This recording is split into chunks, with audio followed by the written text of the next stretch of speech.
Hey guys, Sneaky Snake here, Brothers in Arms, World of Warships, and today's video we're going to take a look at arguably the most ridiculous comeback I have ever seen.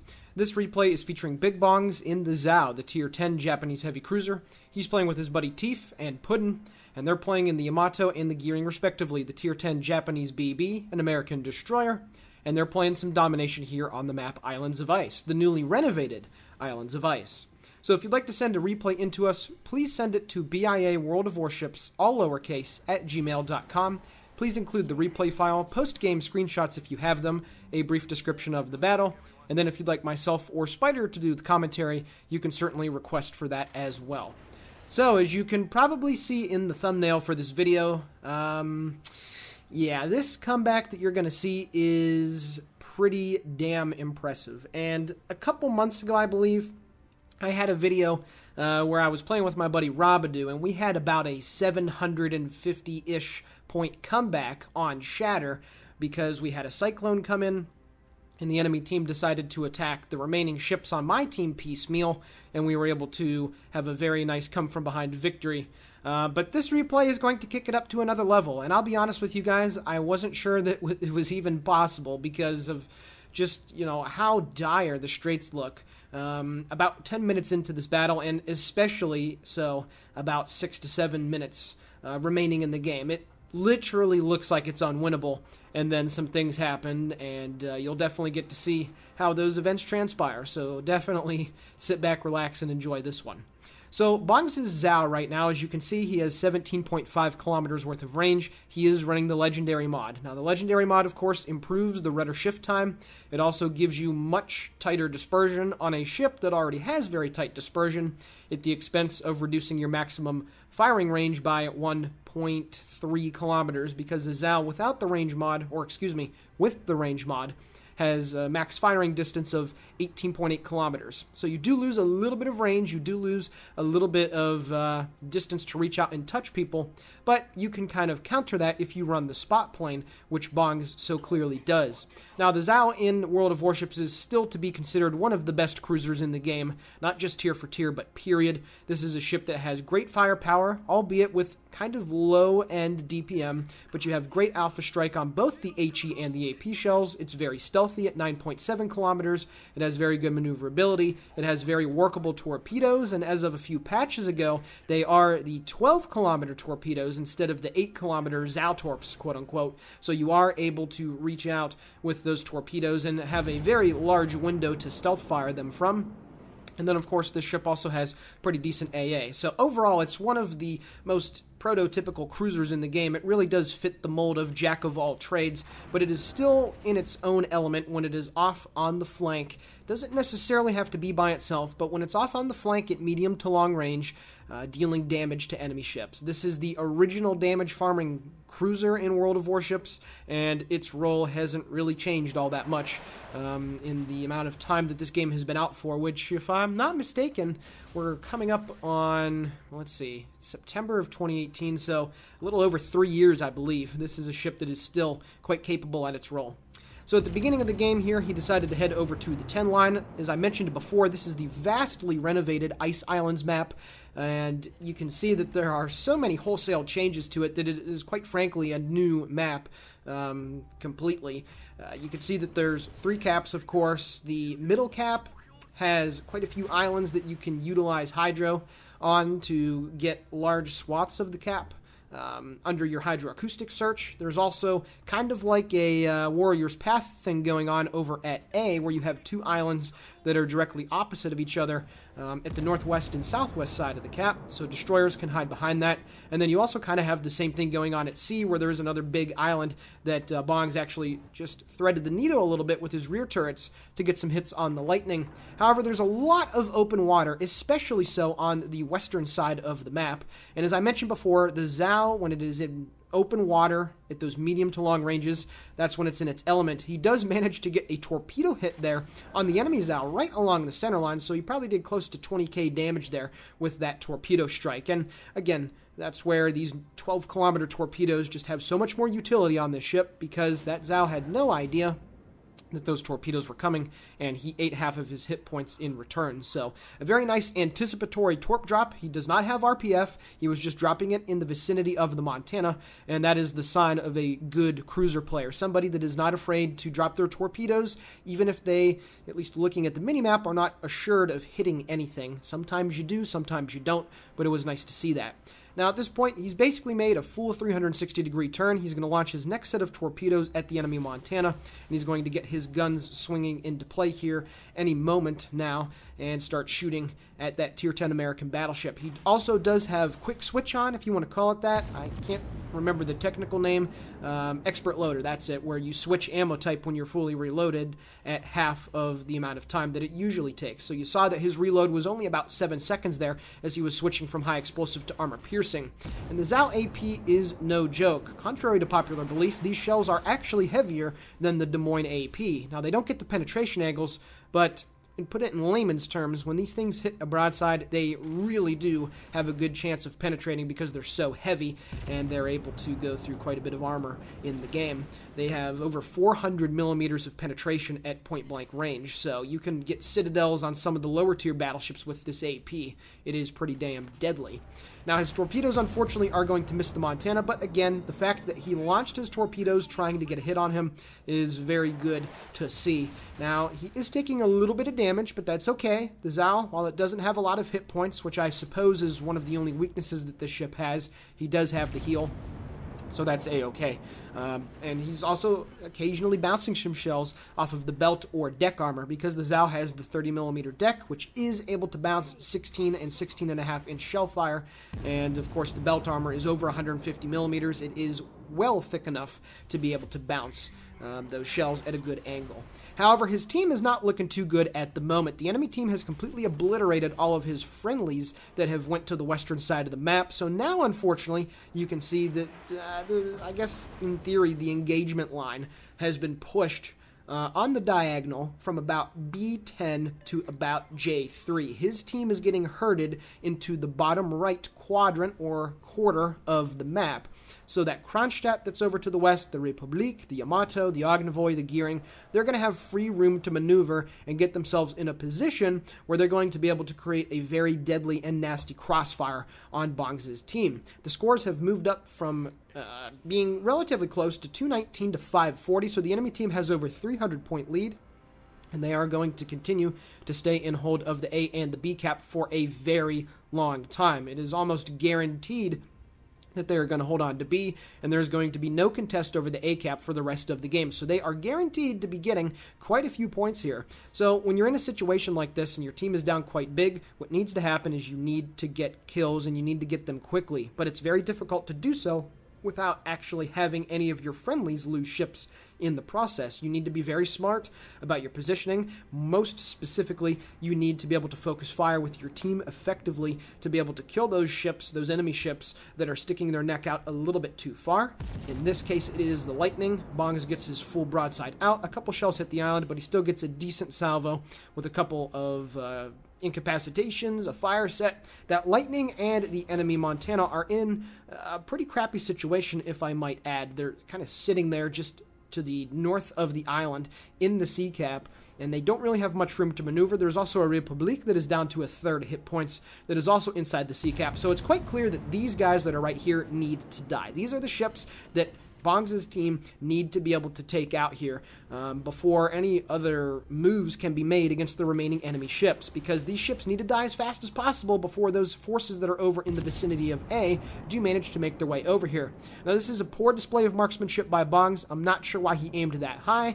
Either way, the Kurfürst does manage to get the kill, but not before he takes 3 torpedoes. Could that destroyer have been killed before he got his torpedoes off? It's certainly debatable, but regardless, the Kurfürst certainly did pay for a slight bit of poor positioning and a little bit of inaccuracy by Bigbongz right there. However, with the destroyer neutralized, now the Montana and the Republik are going to become the focus of his team's anger. However, the points totals continue to move up, 139 to 714. His team has lost 5 ships, and quite a few of the battleships on his team with the exception of the Kurfürst, have been pushed all the way down to at least the eye line, which, as you can see, is quite a long distance away from any of the caps. Those enemy ships that are over at A are continuing to push to the southeast. They are being a little slow in doing so, and we'll see if that does end up biting them in the butt later on in the replay.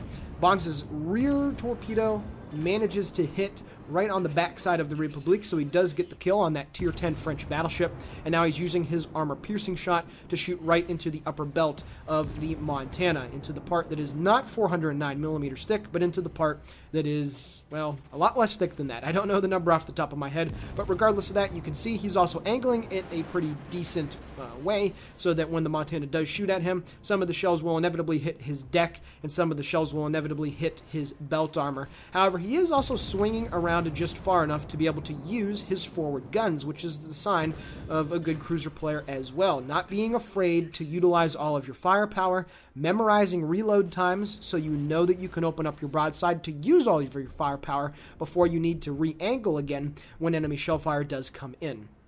So his team has pulled the scores back just by a little bit, but this is the advantage that you have when you have 2 of the 3 caps or more. You can afford to lose some ships, and that's a-okay because you're still going to be gaining a lot of points. And with 2 friendlies now down in quick succession, the Montana and the Kurfürst, it is now 791 to 99 points. Bongz's team is going to be down here by over 700 points, and that number continues to climb. The enemy team is at 806 now, and you can see here every few seconds they are getting 3 points. The Kronstadt of his friendly team is moving into the C cap. They are going to finally be able to get that, which is nice. However, you can see his friendly Yamato is down at J8. The Bourgogne is down at J10. And this is really no fault of the players that are in those ships. The enemy team has just established such superior board position that they've been forced to move all the way over here to the eastern extremity of the map. Now the enemy Moskva is on top of the C cap at about 20,000 hit points, so that Kronstadt is not going to be alive for very much longer. The enemy team has almost a 750 point lead, and we'll see if it grows any more before the potential comeback does come its way.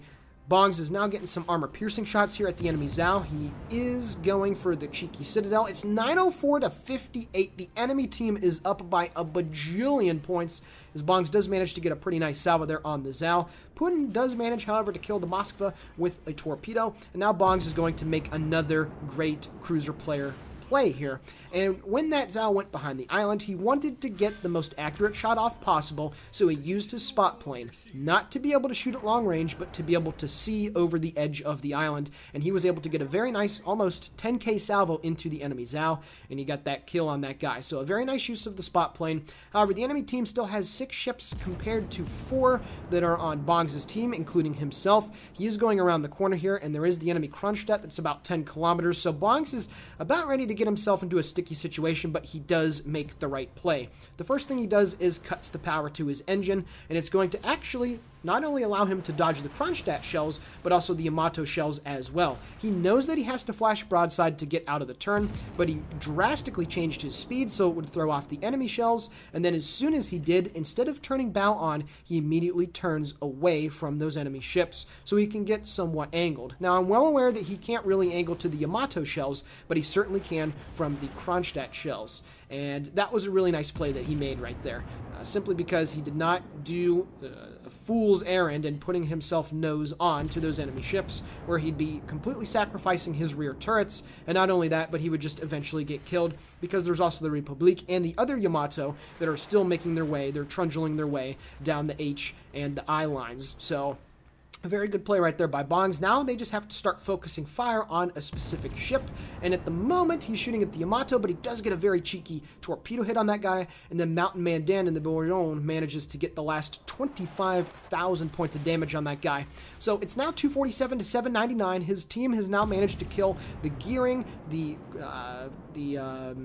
Kronstadt, and the Ognavoy in quick succession, so now all of a sudden they have a 4 to 3 ship lead. There's 6 minutes and 5 seconds left in the game. The Yamato is now going to be the next ship that is going to be focused on. Bigbongz does try to turn in here as he gets right towards the map border, but unfortunately the Yamato lands about 4 or 5 shells right on top of the deck armor, which is, again, is not thick enough to be able to prevent those shells from penetrating. So he is going to go undetected here, of course, because he does need to make this turn since he is running into the map border. However, this Yamato right here, quite a few seconds after Bigbongz goes undetected, actually makes a very nice blind salvo. And if it wasn't for a little bit of unfortunate dispersion, Bigbongz could have potentially been dead right there. So I do want to give Sunde and the Yamato some pretty big props right there for a very nice salvo on Bongers. However, his next salvo goes in, puts him on fire, and then Puddin manages to get the cheeky kill steal. However, the enemy team still has over 800 points in this game because they've held A and B for so long that even though they've just been hemorrhaging ships for basically the last minute and a half, 2 minutes, they still have a very large point lead. So at this stage of the game, even though there's only 2 enemy ships left, the time limit is actually going to be quite a big issue. There's less than 5 minutes left. They need to get the kill on the Yamato. However, that enemy Republique has not been spotted for some time. And I'll be honest, I don't remember if Bigbongz has actually been in range to see how many hit points that guy has. So what Puddin needs to do immediately is go get on the B cap, and not only that, but try and spot the Republique. You can see that the Yamato is now becoming the focus of the friendly Yami and Mountain Man Dan. You can see the Mountain Man Dan is actually shooting some high explosive at that guy, and I believe that the Bourgeon has the ability to use the reload module, and you can see it right there, that French-specific consumable that allows you to significantly reduce your reload time. Sundance Chan manages to get a very nice broadside shot on Explosive Moose's Yamato, so that guy is going to be going down here pretty quickly. And the enemy team still is going to be over 900 points, but with the Yamato going down, it's going to give them even more time to be able to find that Republique. But at this point in the game, they're not going to be able to win on points from caps, and they need to get the kill. And then unfortunately, the Republique shows up at 81,000 hit points. So what Puddin's going to do here, he's going to go turn hard right and get on the B cap. And Bigbongz here is going to also try to get some shots at the Yamato. However, it won't be necessary because by the time his shells get there, I believe the friendly Yamato manages to get the kill, and that is exactly what happens. So they now have 3 minutes and 33 seconds to get the kill on the Republique. Now, of course, the Republique is one of the fastest battleships in the game with its speed boost. It can approach speeds close to 40 knots in a straight line, which is pretty incredible. Now, what Bigbongz is going to do right here is a little bit of a misplay, and this is a very small thing that I'm being picky about, but I really think that it causes a little bit more stress here than that needs to happen. So you can see here that he is, he was using his full broadside, but he was going to run into the island. So now what he needs to do is turn back to the left, let his rear turrets swing back around to the right, so then he can get his full firepower to bear on the Republique. However, what I would be doing right now is kind of hugging the right side. If you're looking at the minimap, I'd actually be turning a little bit to the right now, so that I would be going towards that iceberg that's about 30 degrees off his starboard side, and then swinging back around so that you have the entire gap in between the islands at E7 and F7 to be able to shoot your entire broadside at him. Instead, he decides to move to the south-southwest to quite a significant degree. However, since the Republique is about ready to make a hard turn to the right, that maneuvering that Bigbongz did here is going to be rendered a little bit moot, because for him to be able to keep all of his guns on target, he would have to keep moving to the south-southwest, and he would inevitably get too close to the island that's just off his port side. And you can see here the Republique is starting his turn to the right, and Bigbongz is only really going to be able to use his front guns here. He's going to swing his rear to get the rear turrets off one more time, but if he wants to continue to chase after the Republique, he's going to have to make a hard turn to the right now, and it's going to siphon half of his firepower on the Republique. What I would have liked to have seen is, like I mentioned, him going towards that island that's in E7 a little bit longer, and then coming back out and actually going on a more southerly course where he's kind of barely kiting away from the guy, but at the end of the day, he's still able to get his full firepower to bear on that French battleship, and then he could slow down to maybe a quarter speed, and as that guy is running away, and you can also see that he's not targeting him,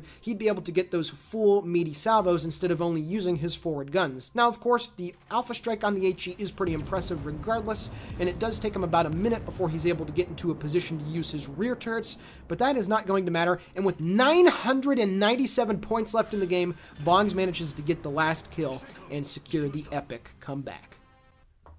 Alrighty guys, taking a look now at the post-battle results. 182,000 credits received, and he managed to have 134 penetrating shell hits and 3 torpedo hits. He sank 4 enemy ships, started 5 fires, had 1 citadel, and he also picked up the Confederate medal. Taking a look at the team score, he managed to finish top of the boards. Unfortunately, when you upload the replay to replaywows.com, this is when you guys don't send in the post-battle screenshots. I have to do it manually, and unfortunately, this website does not give you the base XP total on its screenshots screen. However, with that being the case, again, Bong still managed top of the boards for his team. Mountain Man Dan and Sundance Chan acquired 5 kills combined in the Bourgeon and the Yamato, so they did a very good job at the mid to late stage of the game of staying alive and being able to kill off those enemy BBs.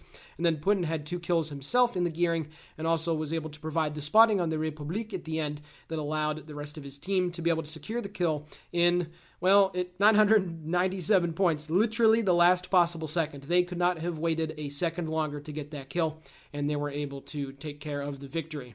So, Bongs, thanks for sending the replay in. This is the most ridiculous comeback that I've ever seen. I thought mine with Rob was pretty good. Well, this one took it up to 11th gear, so thank you for sharing this with us, and I hope you guys out there watching really enjoyed watching the replay too. So, this is the Sneaky Snake for BIA World of Warships signing off. Guys and gals, as always, thank you for checking out our content. Please consider liking it, subscribing to our channel, commenting on our videos, whatever you want to do to show support for us. We really do appreciate it, and have a fantastic day.